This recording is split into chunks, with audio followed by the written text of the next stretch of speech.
We want to review Genesis. There's always a temptation to just go straight on into Exodus.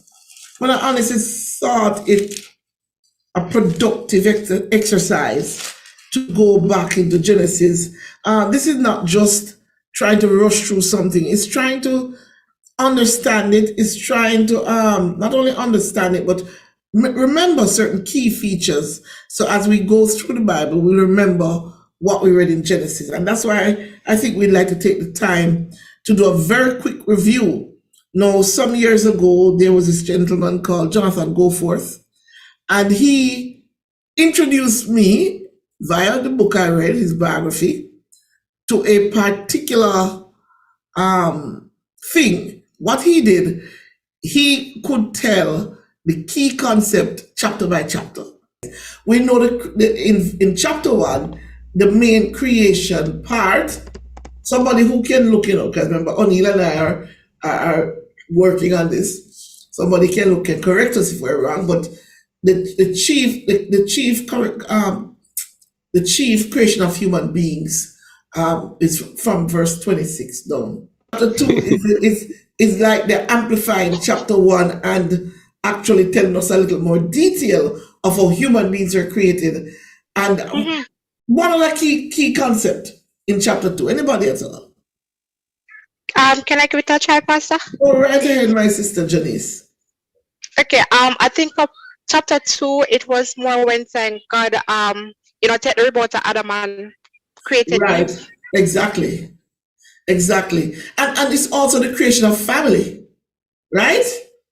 Because the first time you see a husband and a wife and that kind of relationship, right? Yes. All right, chapter 2, big chapter. What is chapter 3? Sorry. Chapter 3, big chapter. What is chapter 3 about? Who wants to take the floor? The fall of man. One person. Yes, is that Shaista? Is Shaista right? The fall of human beings. You know why I use the term human beings? Yes, Because some people confuse man and male. It's a fall of human beings. And by that we mean that they committed their great sin of disobedience.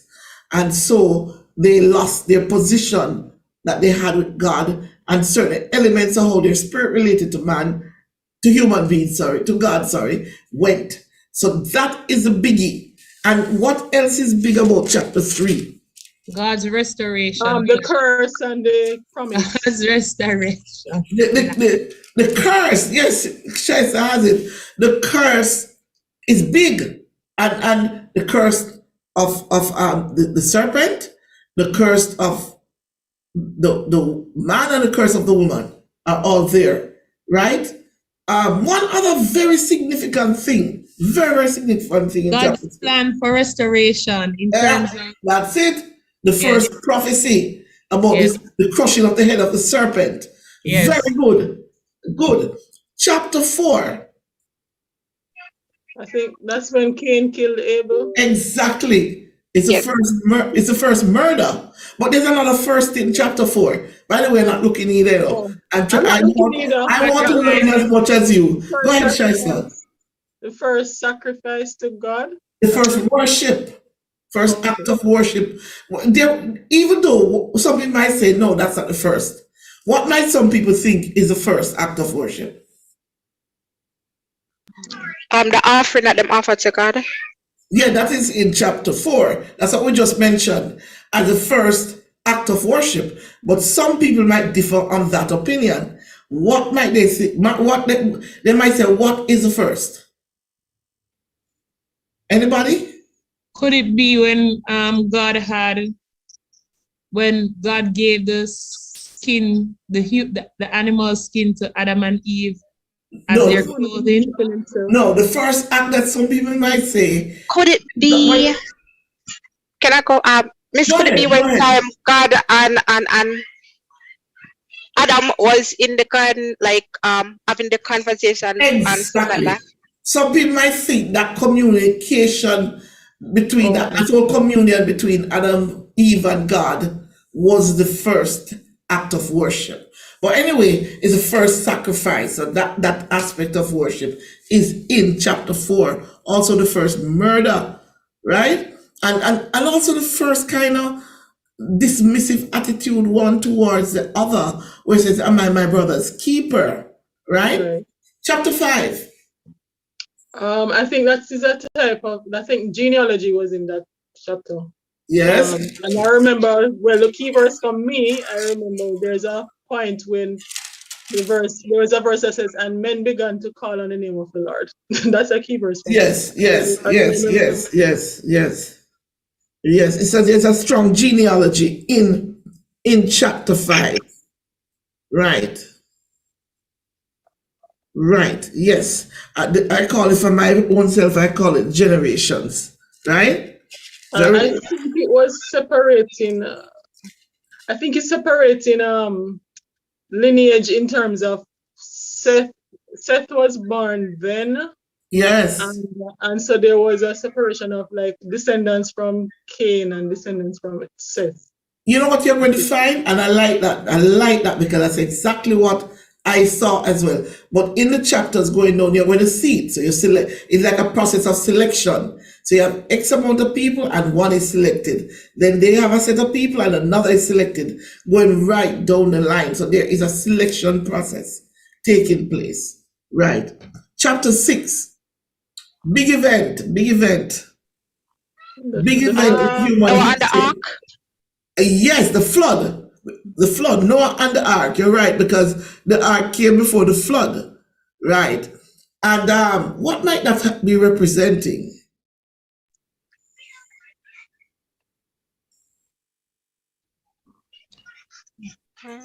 God's plan for salvation. Exactly, God's plan for salvation, right? The ark, it represents that, and also God's treatment, God making a statement about the wickedness of human beings, right? And because of all wickedness, even the plants and the animals suffered, the whole earth suffers, and so that's what that chapter is about. That's chapter 6. Go And ahead, also Mark. the flood actually reflects an idea of what's going to happen in Revelation. Right. Yes. Because when Christ actually referred to it. Time, it's not going to be a flood because God said he will not do a flood anymore, but it will be a blotting out of certain things, yes. And that's, yeah. Right, so the flood. And then chapter 7, what continues? I'm almost giving it away. The flood continues through chapter 7. What happens in chapter 8?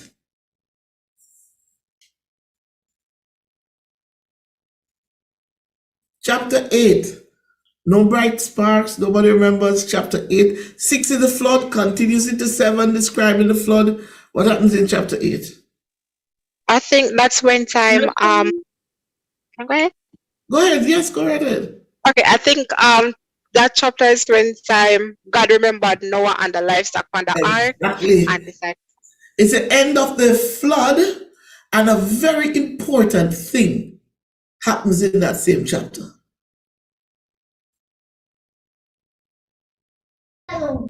Rainbow. Rainbow, yes, but what is it significant of? The God's promise A to not covenant? destroy. Exactly. Promise, yes, but I prefer the word covenant. It's a Noahic covenant that takes place in chapter 8. And then we go on to chapter 9. No, actually, it's chapter 9 that the actual covenant was made. It's like it flowed down from the end of 8 into 9, right? Right? So that's good. So we have the Noahic covenant. And I'm going to ask you something here now. This is a little, we're diverging a little, but tell me something. Which other covenants can you remember? Tell me some other covenants in the Bible. Adamic. But I didn't get that. Do we have the Adamic covenant?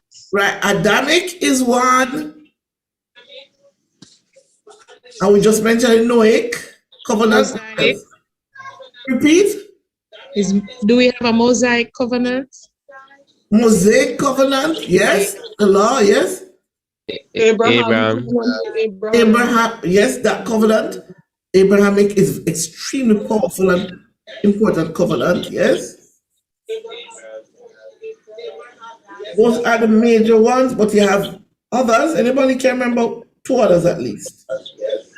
Um, One with covenant There rights. is the Davidic as well, and the covenant he made with David.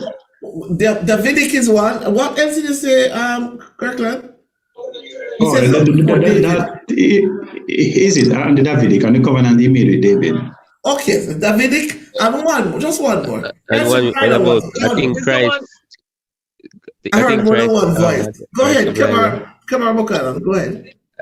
Is there one relating to Christ? And that's it, the new covenant. Preach the covenant. The one with us through Christ.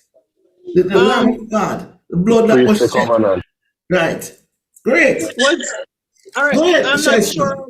I'm not remembering, but is when God promised to write His law on the hearts of I don't know men. why I'm hearing you broken up. I mean, I think there's another mic open. All right, go ahead now, Shaista. Go ahead now. Was it a covenant when God said He would write His law on the hearts of men? That is the new covenant. That's ours. That covenant was prophesied in the Old Testament, but it was speaking of that one now. That is not going to be written on tablets of stone like Moses, but it's going to be written on our hearts. So that's what we're living now. That's the same new covenant ratified in the blood of Christ. Right. That's our covenant, right? All right, let's go on to chapter 10. What's the key concept in chapter 10? If nobody can remember it, we look. All right, somebody look and tell. Was that the chapter that dealt with Noah's the separation in terms of the sons, Shem, Ham, and Japheth, and one of them. Table of nations, right? It's the formation of different nations, ethnic groups, The Hittites, tribes, where they are now, where they are now going out. Yes, and it speaks of all the different the Japheth and all these Noah's sons, and the people came from them. Yes, so that is indeed chapter 10. Remember it, don't forget it. Then we reach chapter 11, and something else happens. A very notable event happens in chapter Tower of Babel. Yes, the Tower of Babel, which is another dispersal of people, don't? Eventually, well, first, before it was even dispersal of people, it was man attempting to become God, to elevate himself. And human beings, I shouldn't say man, human beings attempting to elevate themselves to become godlike. And God wasn't happy because they were so unified in the purpose. He said, look, I'm going to disperse you. So there was a dispersal, scattering. God put language as a separating mechanism between different ethnic groups. So that happened in chapter 11, popularly called the Tower of Babel, right? But there's something else in chapter 11. You can look, because I even look myself. And I have my hard copy of the Bible well marked up here. So We see Abram is introduced in chapter 11. He's introduced, but yes, but it's also another genealogy, right? So that's one. And after that genealogy, through that genealogy, now we see the connection with Abraham, right? What about chapter 12? He called Abraham. Yes. I tell you what, big chapter, they call 12 big chapter, because I think Abraham is one of the key persons in the entire plan of God. Can you imagine being called to a role like Abraham? And so 12 is big. Abraham is called in chapter 12, right? And then what does he do? What's the next move of Abraham? He got up and went. Yeah, well, he got up and went, and he did something else too. He obeyed God, yes, but he went down into Egypt, remember? Right? When there was a famine, he went to Egypt, And there was where he said Sarah was his sister one of the times when he did, right? But there's also worship. That's what I note about some of the key figures in the Old Testament. Each step of the journey, they would build an altar and begin to worship. So we praise God for that. That's chapter 12. Let's look at 13. What happens? A significant event happens in chapter 13. Anybody can tell me without looking first? Just think of the sequence. So Abraham is now on his calling. They're traveling. Lot? I think that's the Exactly. scripture. Lot. What happens with Lot? Him and Lot separate.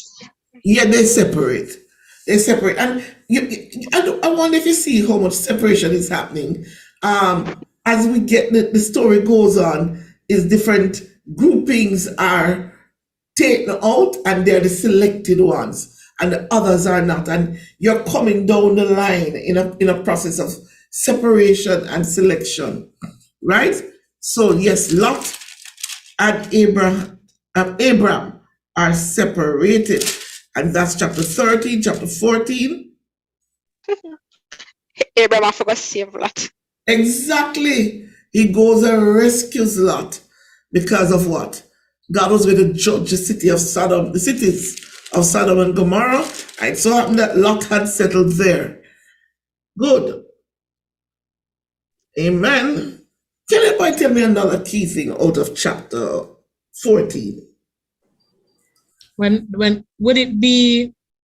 Oh no, I don't think was that when God kind of negotiated? No, I think it would have been after. I'm trying to see if I can remember. Just think. Just sometimes without even looking, if you think of the And we get an sequence. idea of Abraham's also.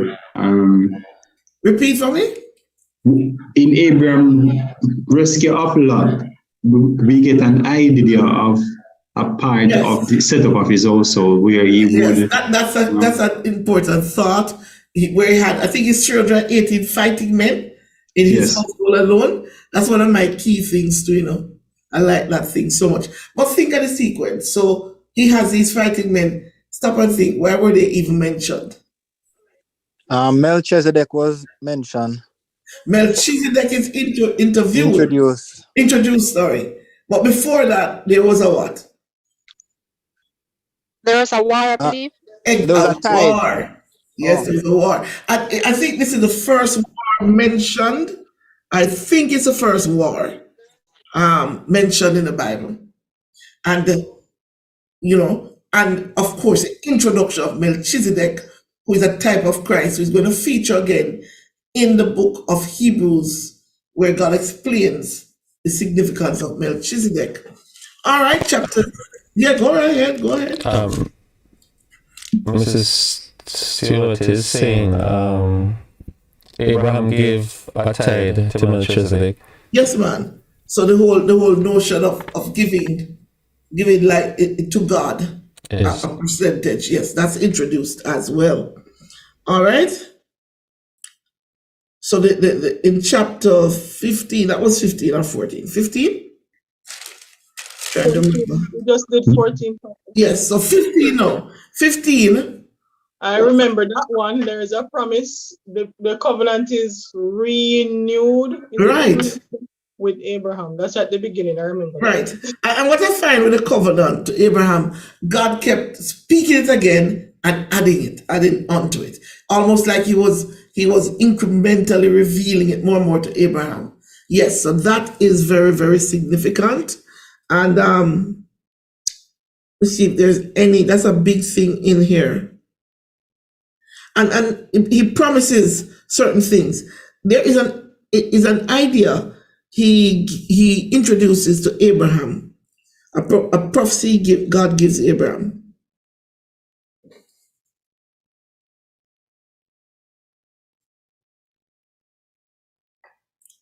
That his seed would be as the stars of the sky and the sun in the sea. Yes. Yes. We can look now, Pastor.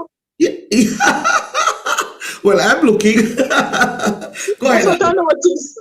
Yes, I mean, I should have not taken out my camera. Yes, yes, we know that, but there is something I want to get out here. There's a major prophecy in chapter 15.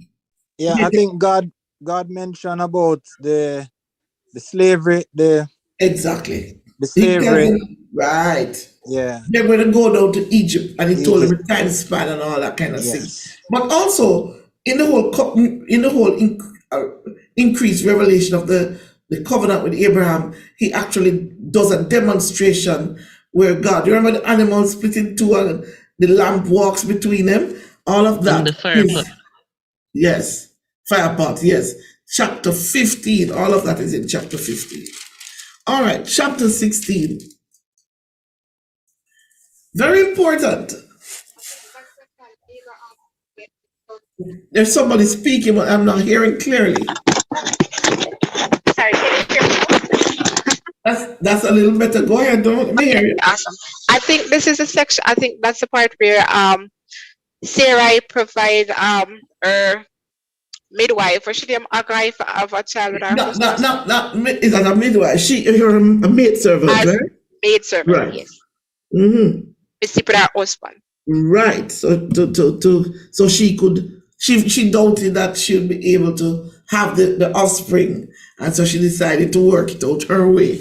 Right? Yes, that's a major part of that chapter. Right? Pastor Helen, Yes. is it in this chapter that Hagar fled from Sarai because she was mistreating her? And she Yeah, and the angel said, "Go back to your mistress and submit." Right, in chapter 16. the Yes. place El Roi, because Yes. it meant God Yes. sees. me. God So- sees. Tremendous thought. Yes. And I chapter believe, 16. Pastor Helen, you also, in teaching further, you mentioned that, God had a plan even for those Oh, who yes. were not Jews. Yes. He had a plan to just bring them Very good point, because starting with the Jews Right. and then bring everybody. if God didn't have a plan for the Gentiles, only Jews would be redeemed. But God, even from here, you saw that God was looking on the other nations. And he loves the nations. It's just that he had to begin somewhere, and he chose to begin with the Jews. But he's going for everybody, right? From every tribe and tongue and people and nation. All right. Chapter 17, a very important event is introduced. I would call it an event, a practice. I think this is the part where the circumcision. Somebody said it, circumcision. And it's a great concept, because in the New Testament, it's going to feature again and explained. The significance of it for the new covenant will be explained. Yes, circumcision. What does circumcision represent?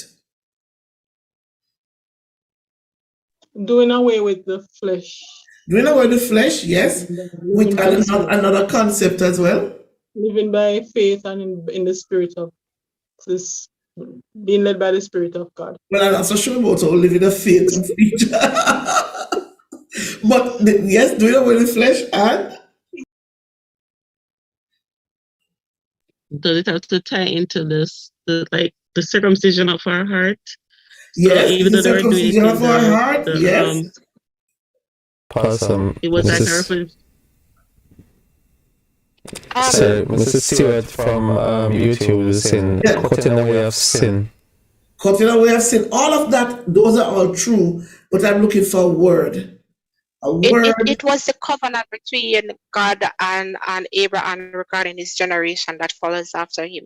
Yes, that all of that is so true, but it represents a key doctrine that carries right into the New Testament. You can either what did Chester say? Separation. That is set apartedness or holiness or sanctification. That's what it represents. And that key concept it involves all the things people said, like doing away with the flesh, doing away with sin, etc. It's all embodied in that, right? So that is chapter 17. All right. chapter 18. Sodom Anybody? and Gomorrah? Sodom and Gomorrah? Sodom and Gomorrah, no? Is that the chapter? Yes. No. Angels visiting? Right. Angels visiting. So it does yeah. have to do with Sodom and Gomorrah. Yes. Angels visiting. And the beautiful concept of Abraham's relationship with God and how he was able to be there negotiating and talking to God. To me, that's a key concept. You know, the type of relationship God had with Abraham. Do you think you can have that kind of relationship with God now? Of course. Yes. Of course, I agree. You know, we can live. If we are willing to take the time to get to know God and build a relationship, we should. You could look at a nation, and young God talk about the nation. You know, I think God actually craves that type of relationship with His people. It's a great example of intercession, and I believe we can intercede with God. You know, even in our era, even for a nation. Right? So now let us go into the next chapter. That's chapter 18, the three visitors, and where Abraham negotiates with God about Pastor Helen, Sodom. Yes? I'm not checking, so I'm wondering if it was here, did they only speak about Sodom and Gomorrah here, or did they also speak about the child? And was it here that Sarah had laughed, or was it in another chapter? You asked about when she was in the tent. Yes, when they said, "Where are you?" and she laughed, and she come out and said, "No, I didn't laugh." Yes. Yes, it was in this chapter.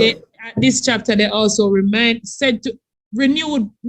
but told Abraham, that he would have a child, because he was saying, how can you tell me that I'm going to be great? And, he named the head of his household and said, he's going to inherit whatever.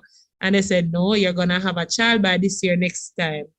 And, Sarah laughed about it. So yes, chapter 18, that's good. Chapter 19, this is a very, let me pause here to say this exercise, if we can remember the key chapters, and the sequence of things, you'll be surprised how much it would help us in understanding and knowing the Bible. Chapter 19, you should be able to kind of follow this story. So chapter 18, the three angels visited Abraham and there was negotiation. Chapter 19. The destruction of Sodom and Gomorrah. Yes, destruction of Sodom and Gomorrah. Right, and what happened? And what other? Before you go on, when Sister Ebony mentioned that about the servant inheriting Abraham's wealth, it just occurred to me, that he had Ishmael at this time. He had, and yet he was willing to just, all right, so go with God's word. Say, all right, not Ishmael is the chosen one. So he said, all right, then it's the servant who's going to get it then. Yes. I'm sorry, I just observed it. Yeah, I think that's a good. What verse is it again? What verse was that again? I wasn't looking. I was trying not to. Yes, I'm actually looking for the verse.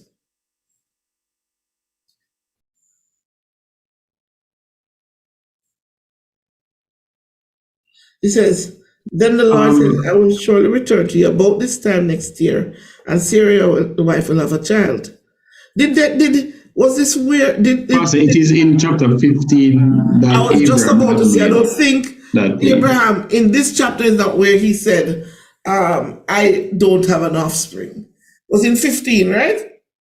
Yes, that's in 15. At that time, Ishmael wasn't born yet, by way of the chapter sequences. Okay. Right. So it's a different part, yes. So chapter 18, the three visitors, but Abraham pleads for Sodom, right? Chapter 19. Pastor. Yes. And Mrs. Stewart said that Lot rescued from Sodom and Gomorrah, and Lot's wife turned to salt. Exactly. That's the next big event in not only destruction of Sodom and Gomorrah, but the rescue or partial rescue of Lot. and his wife and 2 daughters. Right. Pastor Helen, Yes? for this chapter 2, just want to highlight that earlier when we were going through it, you had spoken about the fact that Sodom and Gomorrah was not only destroyed because of sexual immorality. You know, It wasn't just homosexuality. It wasn't just homosexuality. Right, because a lot of people think it's just homosexuality, but they were wicked on many planes. And I cried at That type of sin, yeah. Yeah. All right. Abraham, oh, I almost gave up there. Chapter 20. I don't know if it's in 19 or 20, but I remember the angel told Lot to go to the mountains, but instead he saw a city nearby, Zoar. Yes, It was the name, and he said to ask if he could go there instead. But when he got up and he saw the destruction. Rescue Lot in chapter 19. That was in chapter 19. Oh, that was 19. Yeah. So this is where we saw the beginning of Moab and the Ammonites, the Moabites and the Ammonites. Sir, you teeth. Sure, sir. I thought we didn't want to say a while ago. So here we go, chapter 20, and it's repeat first, please. You said what about it? Chapter 20. I think this chapter was a chapter when Abraham said that Sarah was his sister, not his wife. Right. This is the second time when he went to Abimelech, and again he told her it was his sister. That's in chapter 20. Right? And I'm not sure that you said something about the Moabites. Oh, that was in chapter 19, Pastor Brown. What's that?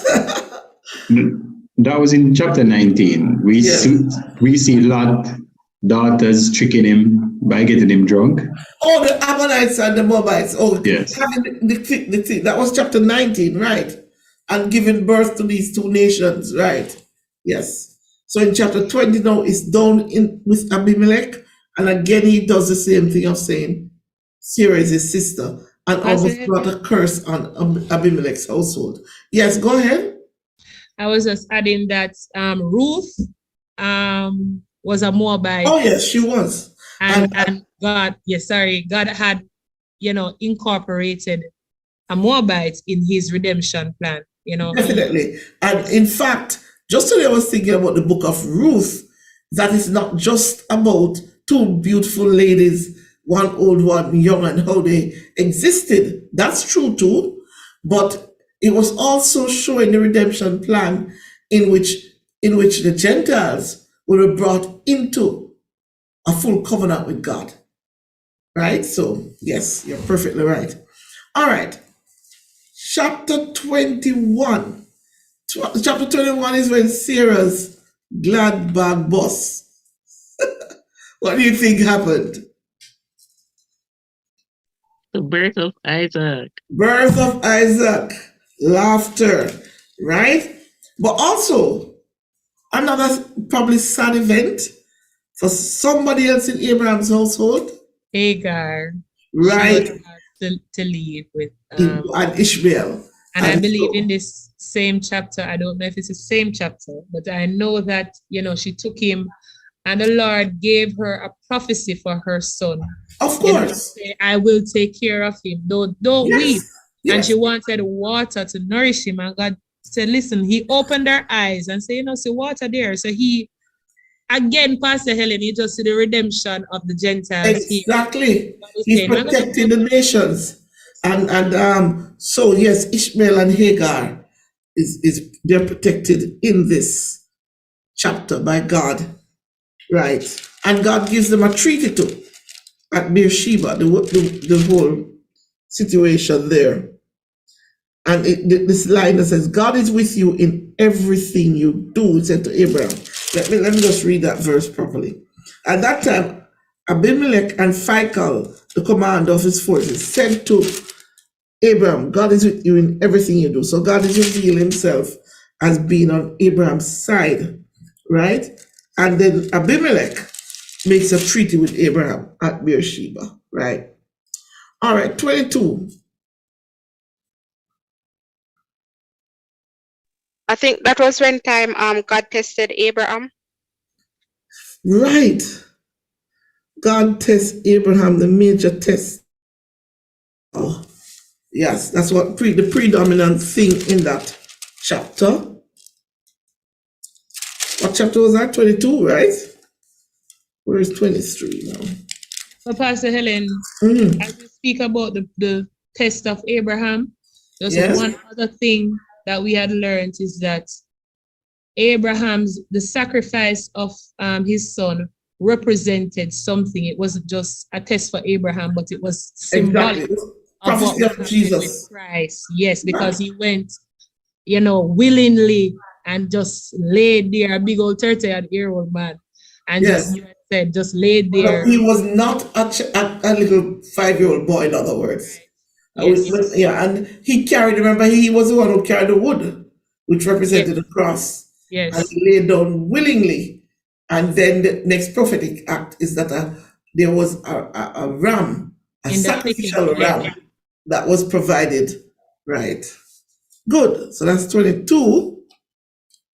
So it's beyond just Abraham being tested. There's a lot of prophecy in that chapter. Now, there's a lot of mourning in chapter 23. A lot of mourning. What took place?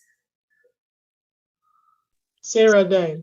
Yes, Sarah died. Sarah died, yes. Sad, but that she lived her life wonderfully and was a woman of promise. And in chapter 24, we can laugh again because it's a wonderful event. Isaac get his wife here. Isaac got married, and you have that beautiful story of Isaac and Rebecca, and how Eliezer chose her to be the wife of Isaac. Then A verse is coming to.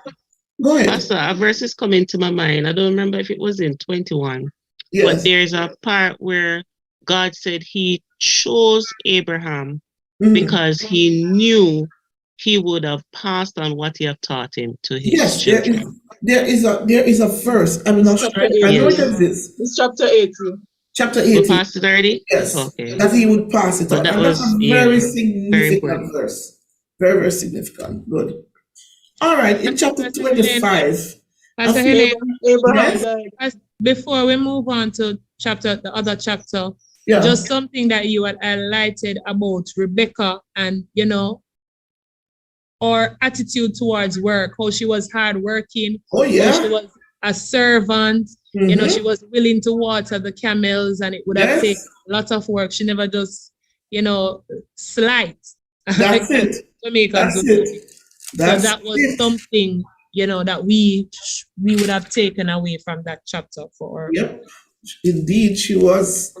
Yes. And also that she was willing to go. Right. And the other one is a promise that was given to her. Our sister, may you increase the Up to thousands upon thousands, and may your offspring possess the gates of their enemies. And that is verse 60, I think it is. Right.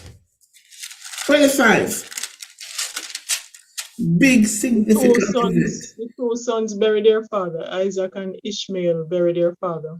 Yes, but he had to die first. Yeah. Another thing too, Pastor, that is sometimes. Even his parsley, he had to die first.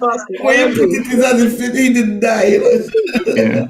Another thing too, Pastor Brown, that is sometimes overlooked is a recognition that in addition to Isaac and Ishmael, Abraham had 6 other sons. Yes, he had sons. He had other sons. He got married again. Yes, he got married to concubine. Wait, hold on, repeat. What was that, Kemar? I didn't get that one correctly. After Sarah died, he took another wife. Her name was Keturah, no? Yes, Keturah. Yes, that was Keturah. He took another wife after Abraham. After Sarah died, he got married again. And he had other children. Right. And he also I read through it, but I don't remember that part. You didn't remember that part? Let somebody show which verse. What chapter is that again? It's chapter 25, verse 1, 2, and verse 1, 2, 3, and 4. Let me, There's yes, another thing to Pastor yes, with those sons. He gave them gifts and he sent them away yes, because very significant. Yes, he knew that the promise was through Isaac. to Isaac, So yes. yes. And he had sent Ishmael away before. Come on, here it is. Chapter 25, verse 1. Abram took another wife whose name was Keturah. She bore him Zimram, Jokshan, Medan, Midian, Ishbak, and Shua. Jokshan was the father of Sheba and Dedan. The descendants of Dedan were the Asherites, and it goes on. But very significant. I read a book not so long ago, probably a few weeks ago, and it was a man who got saved in Saudi Arabia. He accepted the Lord in Saudi Arabia, and he was from the tribe of Jokshan. And the whole territory, his whole zone in Saudi Arabia, they're very proud of being Jokshan, the descendant of Jokshan. And in fact, I think he mentioned that they are very radical Muslims. And I don't remember if it's one or more of the persons who bombed the Trade Center came from Jokshan. They normally are armed, they're very, very, very, very vicious. And he's very proud of his heritage coming from Jokshan. So that was interesting for me. Good. Chapter 26. Did we do 25? No, I think we skipped out a part of 25. Yes. We something else is in 25 that we need to mention. Abraham had sons, Ishmael had sons. Isaac and his sons. Isaac had sons. And who are these two? Who are these sons? Jacob and Esau. Yes. And the beautiful thing is that we cannot, it's a very important chapter actually, because the prophecy came, remember, they were wrestling in the womb, and the prophecy came from then. And it was in this same 25 that Esau despised his birthright, right? This whole story, when he wanted the soup or stew, and he was willing to sell his birthright for it, right? Chapter 26. And I'll give you a hint if you're not looking. It is that the son did something the father did. Isaac told a lie about his wife. Yes, that she was his sister. So, and it was a famine again that drove him back in the territory of Abimelech. And he did the same thing again. Right? So, yeah, but there's another thing I really enjoy reading in chapter 26. An event. Did it have to do with the wells? Yes. When you went? Yes. Right. Yes. Yes. So, he had to keep digging wells. Wells. And I really liked it. I liked it because I like it. Well, two things. Before even the well, there's a verse here I like. In chapter 26, verse 12, Isaac planted crops in that land, and the same year reaped 100-fold because the Lord blessed him. The man became rich, and his wealth continued to grow until he became very wealthy. And also, as we mentioned, the wells. And why I like the wells is that he didn't give up. He kept digging another well and digging another well until he came to the well that was his well. Rehoboth. Right, Rehoboth. Very good. 27.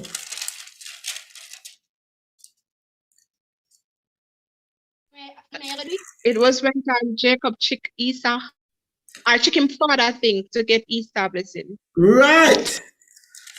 That was a big story. He and his mom connived to get all the blessings and everything. And then what happened? Jacob flee. Yeah, he ran away and went to Aram. Right. You know, the first time I reading through this, I was like, I looked at Jacob away, like, you know, he's deceptive. You know, yeah, he was. But the Bible tells you the truth. He said that Jacob was deceptive. And even his very name meant deceiver or supplanter. Yes, so like I was Or looking at him trickster. in a wrong way, but when I read down further, I realized that the promise came through him. Right? I started thinking a little differently. And God brought him into Padam Araba down there. God rubbed him down, God dealt with him because that's how God has to train our characters and make us what we ought to be. So God did all that job of refinement and purification in him. Down in Padam Aram, he suffered quite a bit. And when he was coming back out, God changed his name.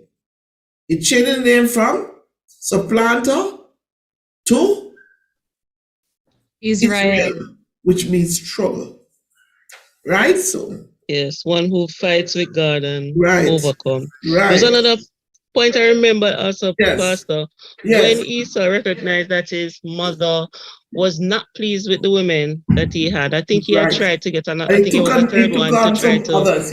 I think he had married the Hittites. And when he saw his parents did not like it, he married some an Ishmaelite.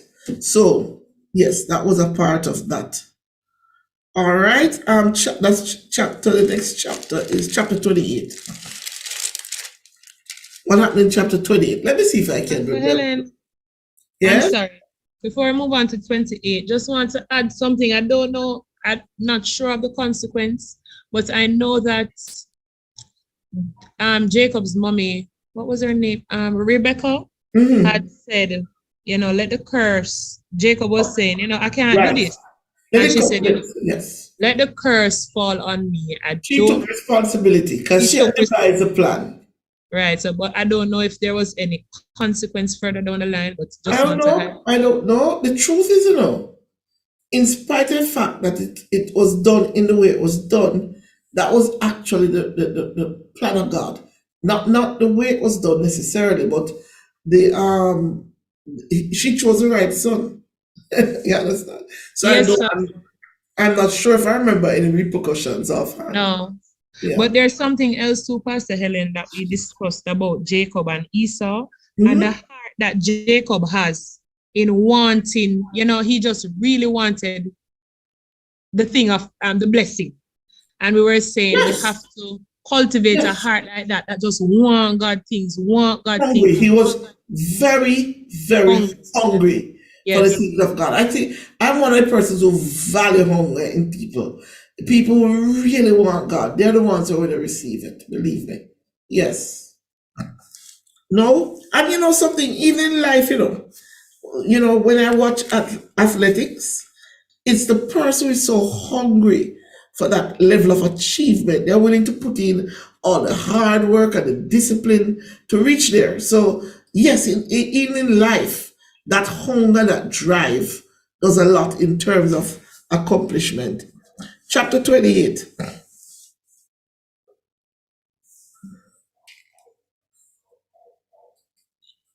Chapter 28. Jacob runs for his life. Yes, and he runs into his purpose.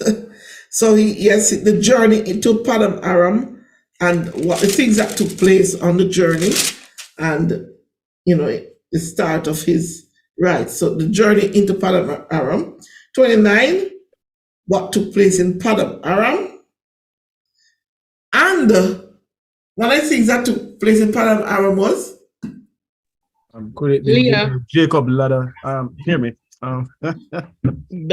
The experience with the angel coming to Jacob. That is the journey down, the journey into Padam Aram. When he was on that journey, which is chapter 28, and he had the dream, right, at Bethel, right? Good. He lay down on a rock, and he had a dream in which he saw the ladder or the staircase, right? And now he's in Padam Aram. What's happening to him down there? Some very significant things. He finds the love of his life. Finds the love of his life. And has to work hard. And God made that love of his life rub him down into a very humble man, right? Yes, he had to work so hard. He was tricked, and all of those things took place in Padam Aram. But he married his 2 wives and had his children, right? And the whole saga of what took place. Chapter 30. Chapter 30 is largely about these 2 wives jostling each other, right? For And children. the mandrakes. The mandrakes. The mandrakes, that's so humorous. You know? It sounds really bad. So Pastor, in chapter 30, we see the expansion of Jacob's family. Yes, you want to put it. You see when a man wants to put something nicely in a more dignified manner, we're focusing on the mandrake. And he comes and he tells it like it's supposed to be told, right? The expansion of his family. But the mandrake incident is extremely humorous. And Jacob seemed to just go along with it. Jacob didn't even say, well, I don't believe you 2 ladies should be quarreling and fighting like this. Okay. Maybe him couldn't bother no more, Pastor. Maybe that's what couldn't really be bothered with it. Anyhow, God is good. Chapter 31. What's happening in 31?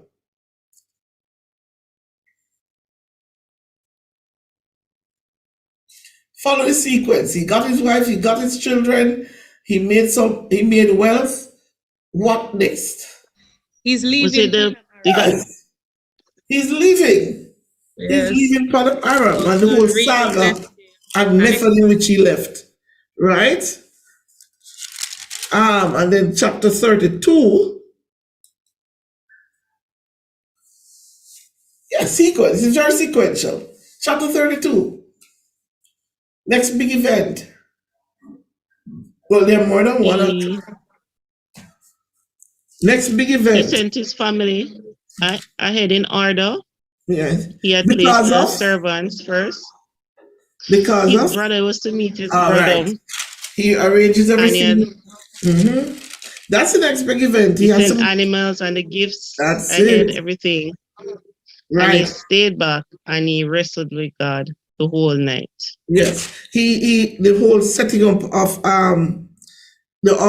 preparing to meet Esau, but that's what he might have been preoccupied with. But God was actually preparing him to enter the promised land. Right? So he had that time when he wrestled with God and his name was changed. Next chapter continues until he meets Esau. And then chapter 34 kind of breaks the sequence a bit. Still talking about them in the promised land, but what takes place in 34? Was this Dinah going out? Dinah and the men of Shechem. All right? And we spoke. And what reaction God? She was assaulted, and her Yes. brothers took revenge for it. And what did the sons do? They went in and murdered all the They men. told them to be circumcised. They tricked them. Yeah, tricked them to be. Yeah. And when they had done the circumcision and they were not up and running, they went and killed them. Which 2 sons were leading? Simeon and Levi. Simeon and Levi. Simeon and Levi led that. And yes. And later on, remember in Jacob's blessings and curses, he mentioned it, and they actually lost out on much because of how they handled the situation. So here is Jacob now. He's in the promised land. 35, what's the most significant thing? Is this Tamar and Judah, or is it? No, we're still with Jacob here. Still with Jacob. Joseph, no? This is the life of Joseph? Jacob. We're at Jacob.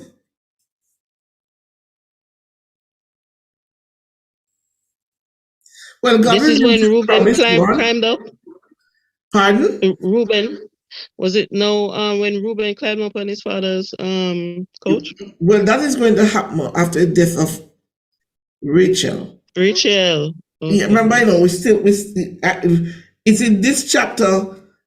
It's in this chapter. Sorry, after the death of Let's I myself get a little mixed up here now. Rachel and Leah, right? Yes. But that took place after the death of Rachel, right? But listen here now. So he's back in Canaanite territory. Yeah. Covenant is renewed again, repeated to him. Where is Mr. Maba? Pardon? Where is it? Oh, somebody's talking to themselves there, right? And here Rachel dies, and Isaac, the daddy, also dies, right? 36 now deals with what? Main thought. It's a genealogy, looking at a lot at Esau's descendants, right? 37. Now you're going into a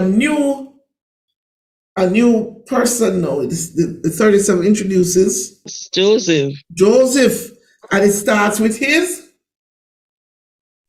dream, right? Exactly, Joseph and his dream, and it goes into what his dream earned him, right? And so this is about Joseph, all about Joseph in 37, 38.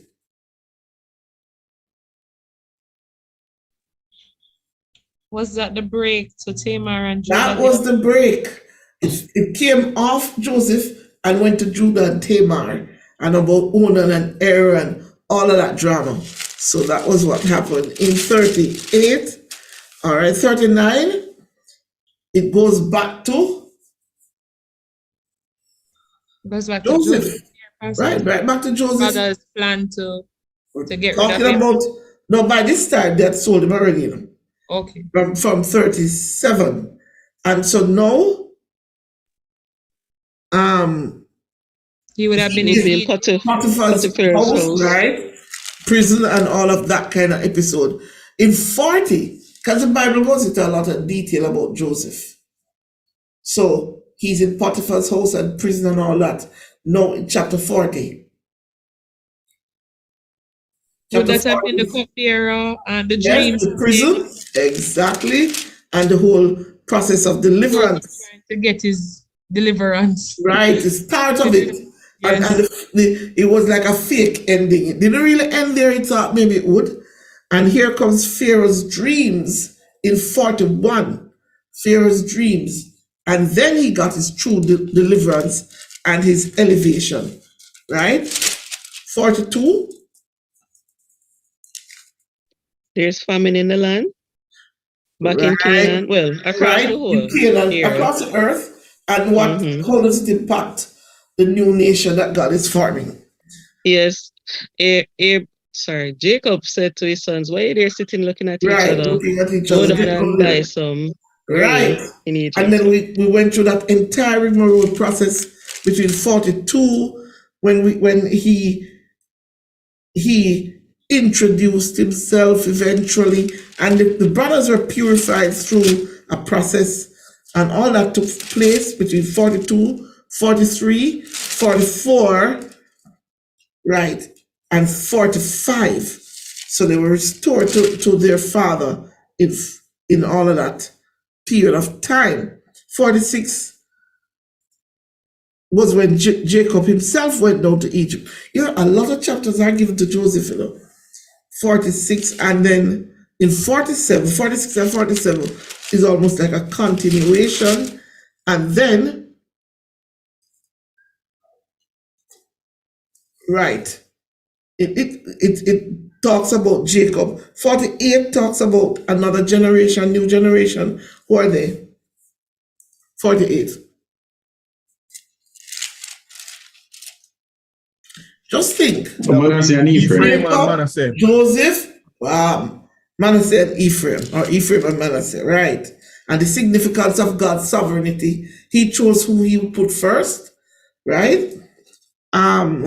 Yes. And of course, there's a prophetic word given there. That's 48. 49, which I love, a chapter I love very much. What's significant? The blessings, Pastor. The blessings, and it turns out that some of those blessings are really curses. Depending on who got them, right? So 49 is a big blessing. Lots of significant word for Judah and the promise of the Christ, the King, right? And then final chapter, chapter 50, The death of Jacob, right? and the big And, funeral. yes. And the big funeral, the big Egyptian funeral and the embalmment and everything. And then the death of Joseph, and the bodies kept in Egypt until. Yes, he gave instructions on Right. how his bones must be carried up back to the land, the promised land. Amen. And that's Genesis. Now next week, we start Exodus. We give God thanks. You might think it very light, but it's trying to remember what each chapter is about. Is a very productive activity. God bless you. Have a wonderful and productive week. Pastor, Yes? Before you go, Yes. one question about the blessings, right? In the Yes, book of go right Genesis, ahead. In chapter 49, you have the tribes. Well, we know that it would be the tribe of Israel. Those. Yes. You have Issachar. You have what you call it, Asher, etc. But when you go to the list that is in Revelations, yes, Dan is missing. Yes. And I wanted to ask you if you had any thoughts as to why, because it's a bit confusing. Yeah, maybe I had looked at it once. Yes. I cannot remember what was said. Okay. But I'll go back and look at it another week because No yes, problem. that is missing off one list. Yeah. But I think it's Revelation what again? I think it's Revelation. Is it 7? I'll check it. I'm actually looking myself.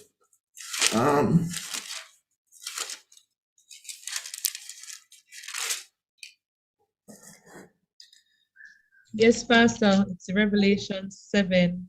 Right. And what were they talking about? The 144,000 and the tribes on which they came, right? Yes, Pastor. Right. Those will be sealed, 12,000 each. Right. But when you go to the temple and they talk about the foundation stone, they said all 12 tribes, the 12 tribes, right? I know Dan is missing. Let's see which tribes are there again. And it's 12, but it's not, Dan is missing. Is that it? Right, exactly. Manasseh is there along with Joseph. Oh, Manasseh and Joseph. Well, we know yes, that and there is Joseph. Can be substituted for Ephraim. That would it would have been Ephraim. One of them would be Ephraim. Right. Yes, Dan is missing. I had looked into it once. I don't remember, to be very frank, what was said about it. But I mean, I'd love to look at it again, right? But they do, when you look at the foundation of the temple, you see the 12 tribes. So, yeah. So, yes. All right, Pastor. So yes, and even one thing though is that Reuben and Simeon is there, right? That list that we just that last list is there. Simeon and Reuben and Levi are there. Yes, they're all Simeon, Levi, and Reuben are there. Right. The significant thing is that even though he got that bad grade in Jacob's blessings, by the time of Revelation, Reuben, Simeon, and Levi are represented. That to me is very, very beautiful. Restoration. The restoration of God. But listen to this too. I just watched a little video, and the beauty of it is that it was an Egyptian Jew that had returned to Israel, and one from, I don't know if he came from Europe, right? Returned to Israel, and they were just talking. And the amazing thing, they both spoke Hebrew from long ago, you know. I mean, they didn't come there and learn it. They were speaking in their respective territories. And that's one of the miracles of preservation that God did for Israel, that the language was preserved across the globe. And that's one of the miracles. So God has his hand on that nation, right? God bless you. Enjoy the week. Pastor Helen, I have a question. All right, you had said last week that God had given Joseph permission to marry an Egyptian wife? Was that what you had? Well, the mere fact the Bible did not condemn the activity. I'm Okay. saying that the general understanding is that the Jews would marry within their own, people. But when Joseph married an Egyptian, so it was like God said, I permit it. But the mere fact of how the Bible treated it would suggest that God allowed it. Okay, Yeah. Pastor. Thank you. And the patriarch, the Ephraim was very big in God's prophecy, and two sons. His two sons survived, and Joseph kept his faith. So I do believe there are times when that happens, but God has to be in it, right? God has to be in it. So that's one of the occasions. If you notice though, when it came to Isaac, Abraham said right back to his own people. And when it came to Jacob, went right back. So you balance everything and understand that this was something God did because of Joseph's particular situation. He chose to do that. All right? Okay, Pastor. Thank you. And let me just add, can you understand that Joseph basically became an Egyptian? He was like a dual citizen. He kept his culture, he kept his God, but a lot of the cultural practices and stuff were Egyptian, so much so that he looked like an Egyptian, and his own brothers did not recognize him. So listen to this now. Suppose he had somehow felt he wanted to send back to Canaan and get one of his relatives to marry. You understand, that might have been a little odd, because he went into Egypt young. He became acculturized in that culture. It would have been maybe disruptive. I'm just guessing, but it might have been a very disruptive type of thing based on the plan God had for him. And if you understand what I'm saying, understanding based clearly, on the plan that God had, he had to become an acceptable part of the Egyptian culture, right, to fulfill the role he had. And so God did his own sovereign work to grant him that Egyptian wife, right? Yeah. So have a nice day. God you bless. too, Pastor. God bless you so Same to you, Pastor. Enjoy your week. Yes, same.